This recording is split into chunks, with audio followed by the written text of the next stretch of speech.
Hey, Randy Joe here, and welcome back to the channel where today we're going to be checking out the debut LP from the Cocteau Twins, that being their 1982 record, Garlands. Before we get started today, I just want to say if you want to see this video as well as every single Cocteau Twins album going forward in their discography, completely unedited in my reaction, go ahead and check out the Patreon down below. You get all my unedited reactions for just $5 a month. So, you get to listen to the full album front to back, no skipping whatsoever, with myself and my input, and just kind of enjoy the ride with it. So check out the description down below if that sounds interesting to you. Recently, I closed out the Bjork discography, listening to every single album in her discography, and I did a reaction, like I said, to each one, and a tier list, and then as we finished it and afterwards, I posted a poll and asked you guys which discography to check out next, and the winner, by a wide margin with half the votes, was Cocteau Twins, which I'm very much happy with because I've been wanting to check out their entire discography anyway, especially since their album Heaven or Las Vegas is the only one I've ever heard that I consider to be a masterpiece of a record, and as of late, I've been revisiting it, and I love every second of it, and I thought, we need to check out the full discog. So I'm really glad that you guys came through with the votes there, and with over 50% said Cocteau Twins. So with that being said, the first album, of course, in their discography is Garlands, a short record, only 35 minutes, 24 seconds, and 8 songs. Like most Cocteau Twins records, pretty short, actually, not even hitting the 40-minute mark. I'm not sure any of their albums even do, which is for me a huge plus because I typically enjoy a nice shorter, quicker, punchier record anyway, and I think Heaven or Las Vegas is greatly benefited by its runtime, to be honest. So I'm curious to see how it feels in the context of other records in their discography. But without further ado, Garlands, let's jump into it. It's apparently more post-punky, more gothic. I'm pretty hyped. All right, without further ado here, the first track, that being Blood Bitch.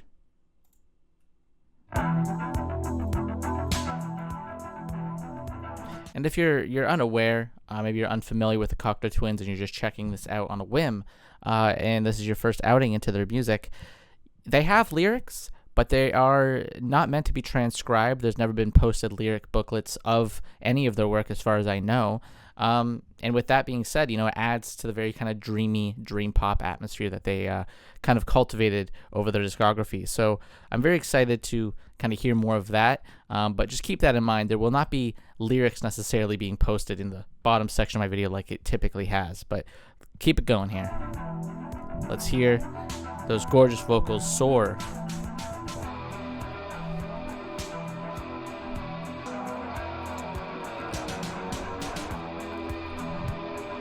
Very ominous, this track. Definitely kind of embracing the kind of gothic, punky atmosphere. I like the bass throughout this one. That's Will Hedgie, who was only there for this record from what I read.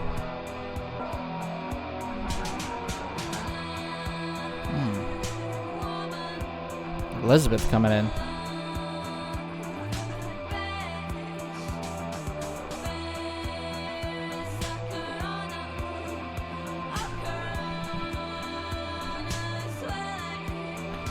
Like right there, for example, Elizabeth sounding fantastic vocally, kind of fits the vibe.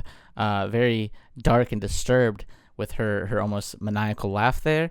However, other than the word blood bitch, the other lyrics there almost seemed out of reach, like they are just not meant to be transcribed.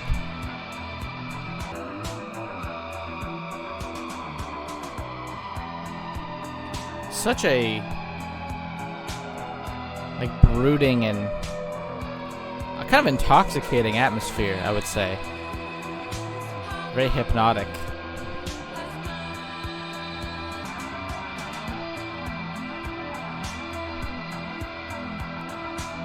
I like this drum machine too. It's very steady. Definitely adds to the hypnotic nature of that track. This kind of ever more distant swelling ending here. Really like that one. It was very intoxicating and really drains you and brings you into the mix. Very eerie. Let's go into Wax and Wane, which is the most popular one off this one. Blood Bitch is a great opener, though. I think it's very a great tone setter. Ooh. That close out, that outro from the last one here. Comes back in. Almost fades out and grows. But cuts you off, gets a little funky. Certainly a punchier mix than I'm used to from them.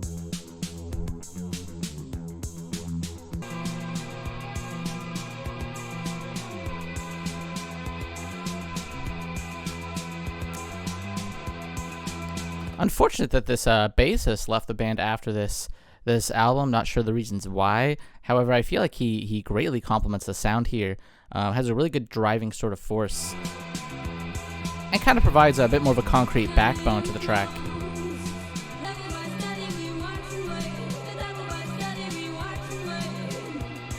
Love her vocals, very fluttery. Reminds me of Anna von Hauswolf, another great gothic artist. Highly recommend if you are interested in kind of like orchestral and neoclassical darkwave, as they call it. A great artist, Anna von Hauswolf, who I feel like kind of channels Elizabeth Fraser's vocals, especially the fluttery kind of nature of it. Very distant, ethereal.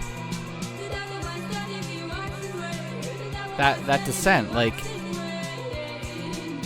very distinct kind of influence, I feel like.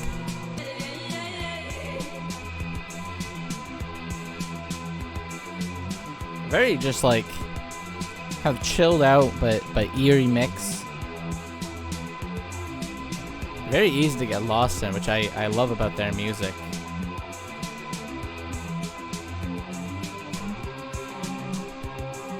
Kind of like very well made, very well mixed.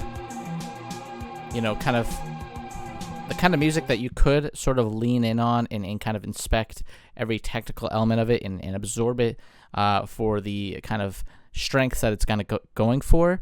However, at the same time, it's, you know, I'd say Cocteau Twins is an artist that has a really great sense of being, you know, well acquainted for the background kind of music. Like it's something that you could easily ignore, but also just as easily take in, which is almost ambient in nature, I would argue. Something like Brian Eno, for example, where it's as listenable as it is ignorable, as he said himself, which I really like. Distinct. Let's go into But I'm Not. So far, these two tracks really making me feel sunken, in a sense. And this one quick, too. Only 2.5 minutes or so. I like this drum machine. I love how it's got like a long arch. This guitar here, maybe that's the bass there. I almost feel like it's being stretched out.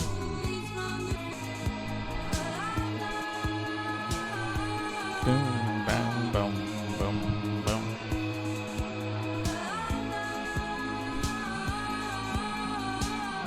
boom. Getting deep with this bass. I thought it was going to rise. Very trippy and ethereal mix, just as ever, like I expect from Cocteau, but that grittier, darker tone feels very refreshing, considering I've only listened to Heaven or Las Vegas, and that's such a ethereal and beautiful LP. Feels otherworldly in a heavenly sense, but this almost feels like a deep, kind of dark, disturbed, late night drive kind of tone, you know, like maybe we're in the midst of a forest on a foggy night. Really love just the atmosphere of the record. Here's Blind, Dumb, Deaf. It's so dreamy still at the same time. Just how washed out it all is, the production.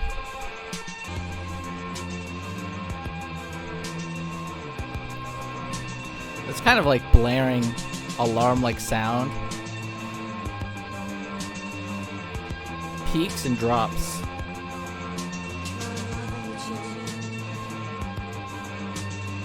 I feel like we're falling on this one into just like a void. Love these double vocals too.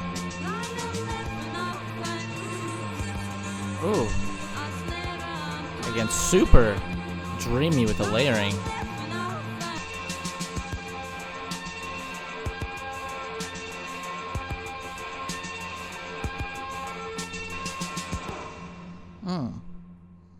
I like that one. Very, again, super hypnotic, the mix. That one felt like we were collapsing inward or something. They're very just kind of, descending in tone in a way. And that spiraling alarm-like sound throughout the entire thing really just keeps you reeled in. Here's Shallow, then Halo, which is the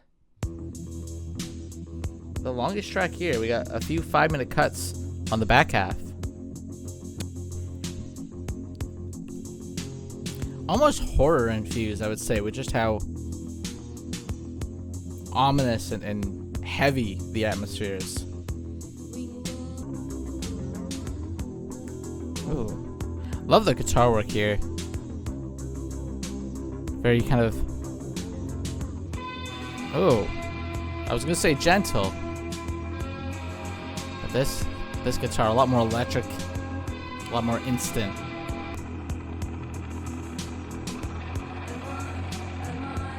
Jeez, what is going on in this guitar there? Felt very kind of clustered and like a roller coaster there. Build up.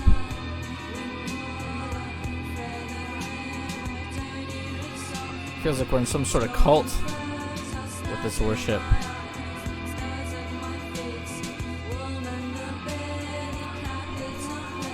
You could definitely hear the lyrics come out a lot more than, Heaven or Las Vegas, for example, the only reference point I have. But I know their later work does kind of lose a lot of the lyricism. But this one, for example, the stars in my eyes, stars in my face line, back to back there, felt a lot more, recognizable in tone. So, they haven't gone completely lyricless, I guess you could say. Like right there. One in the Bay, perhaps? I'm not sure. Definitely trying to fully grasp their sound, I think, at this point. They're not too confident yet in where they're going. Love that. That sporadic guitar work.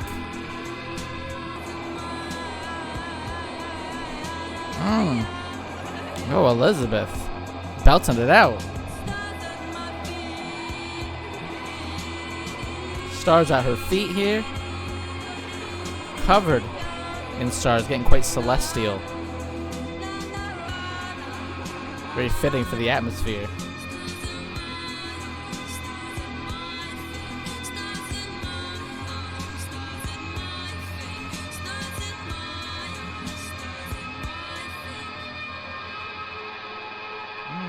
Those guitars bleeding out towards the end there.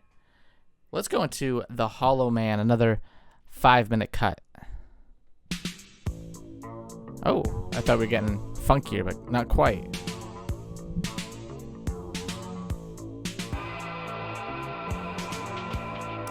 Man.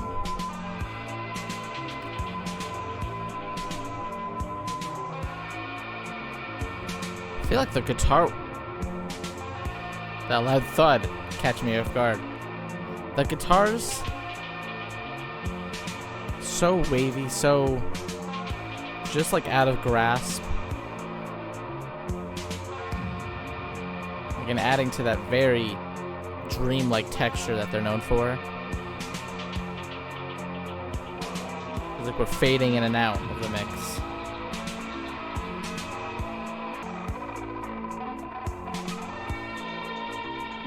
Very steady, this one. Maybe a bit too drawn out. I feel like it does offer variation. There's a lot going on within the textures. But the main sequence here does drag I would argue. Is that the guitar still? Oh, it is. God, I feel like whoever is playing here, their finger's gonna snap right off. Being Robin Guthrie, I would imagine.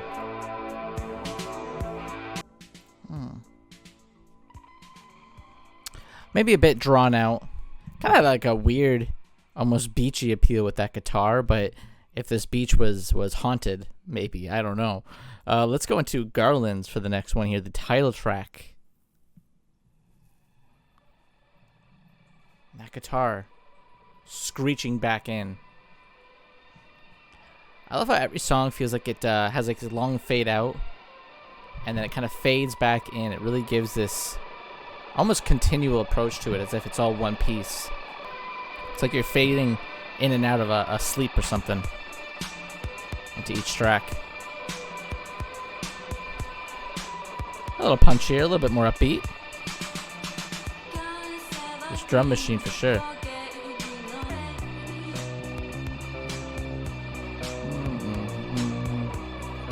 I love this bassist throughout. Unfortunate that he's only on this LP, but I wonder how the next few records are going to sound with a new bassist, perhaps. Certainly a more kind of upbeat nature of this part here. Quite a catchy chorus. Love the percussion throughout the LP too. It's very kind of just driven by its own sort of more prominent energy. Definitely a lot more center focus than the guitar work.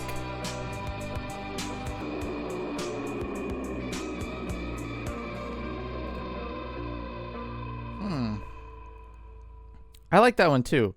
Super hypnotic, like I've been saying. Easy to get lost in. Lovely punchy drum machine, that percussion. Like I said, definitely more front focused than a lot of the mix. Keeps you kind of holding on to one sort of continual momentum. Those guitars, love them. These last few tracks, those guitars feel like they are barely like holding on with how rapid the plucking sounds on them. Here is Grail Overfloweth, the final track here to close it out. An interesting LP, I gotta say. It's very,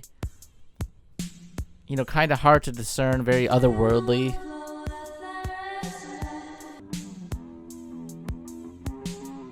But our bassist sounds kind of like evil on a lot of these tracks. It really is one of the more horror-infused elements is this bassist, adding a great sense of ominence.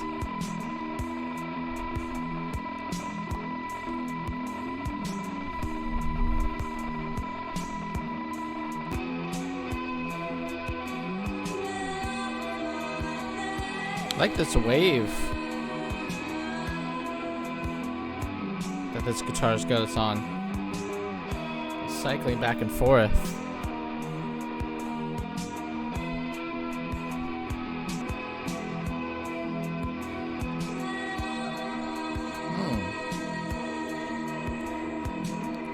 Such a haunted and daunting atmosphere throughout this record. It's so heavy.